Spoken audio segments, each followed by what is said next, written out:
നമുക്കിനി കോഴിക്കോടേക്ക് കൂടി പോവാം. കോഴിക്കോട് നിന്ന് മുഹമ്മദ് ഷെയ്ദുണ്ട്. കക്കയത്ത് കാട്ടുപോത്തിന്റെ കുത്തേറ്റ് കൊല്ലപ്പെട്ട എബ്രഹാമിന്റെ മൃതദേഹം ഇപ്പോൾ കോഴിക്കോട് മെഡിക്കൽ കോളേജ് ആശുപത്രിയിലാണുള്ളത്.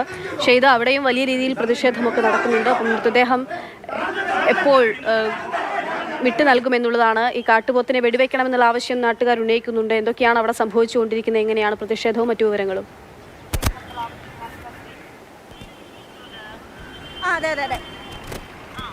പക്ഷേ വൈകിട്ട് 3 മണിയോടുകൂടിയാണ് ഈ കക്കയം ഡാം പരിസരത്ത് സ്വന്തം സ്ഥലത്ത് കൃഷിക്കിറങ്ങിയ കർഷകൻ എബ്രഹാമിനെ കാട്ടുപോത്ത് ആക്രമിച്ചത്.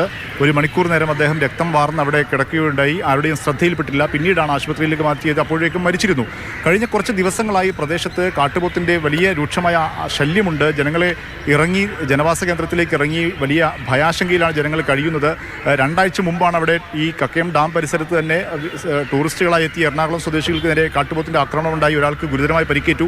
അന്ന് ഈ കാട്ടുപോത്തിനെ വെടിവെക്കാനുള്ള അനുമതി വേണം, അല്ലെങ്കിൽ വെടിവെക്കാൻ നടപടിയെടുക്കണമെന്ന് ജില്ലാ ഭരണകൂടത്തിനോട് പഞ്ചായത്ത് പ്രസിഡന്റ് രേഖാമൂലം ആവശ്യപ്പെട്ടിരുന്നു. പക്ഷേ അന്ന് വനം വകുപ്പ് ഉദ്യോഗസ്ഥർ സ്ഥലത്തില്ല എന്നുള്ളൊരു കാരണം പറഞ്ഞ് അത് നടപ്പാക്കാതെ പോവുകയുണ്ടായി. ഇന്നലെ സമാനമായ രീതിയിൽ ജനവാസ കേന്ദ്രത്തിൽ വീട്ടിൻ്റെ പോർച്ചിലൊക്കെ കാട്ടുപോത്ത് ഇറങ്ങുന്ന സാഹചര്യമുണ്ടായി. പക്ഷേ തുടർച്ചയായി കാട്ടുപോത്ത് ഇറങ്ങിയിട്ടും ജനങ്ങൾക്ക് ഭയമില്ലാതെ ജീവിക്കാനുള്ള അവസരം സർക്കാർ സംവിധാനം ഉണ്ടാക്കുന്നില്ല എന്നുള്ളതാണ് ഇവരുടെ പരാതി. അതേ തുടർന്നാണ് പ്രതിഷേധമുണ്ടായത്.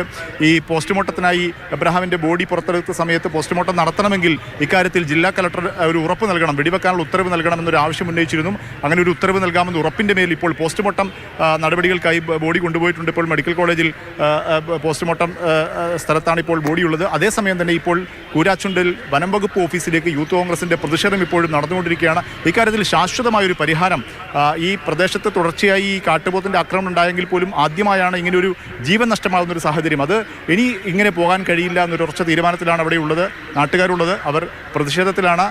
ഇന്ന് വനംവകുപ്പ് ഓഫീസ് ഉപരോധിക്കുന്നുണ്ട്. നാളെ UDF-ഉം LDF-ഉം സംയുക്ത രാഷ്ട്രീയ പാർട്ടികളെല്ലാം അവിടെ പ്രദേശത്ത് ഹർത്താൽ ആഹ്വാനം ചെയ്തിട്ടുണ്ട്. കടുത്ത പ്രതിഷേധത്തിൽ പോകാൻ തന്നെയാണ് നാട്ടുകാരുടെ തീരുമാനം. നാളെ രാവിലെയോടുകൂടി പോസ്റ്റ്മോർട്ടം നടപടികൾക്ക് ശേഷം എബ്രഹാമിൻ്റെ മൃതദേഹം നാട്ടിലേക്ക് കൊണ്ടുപോകും.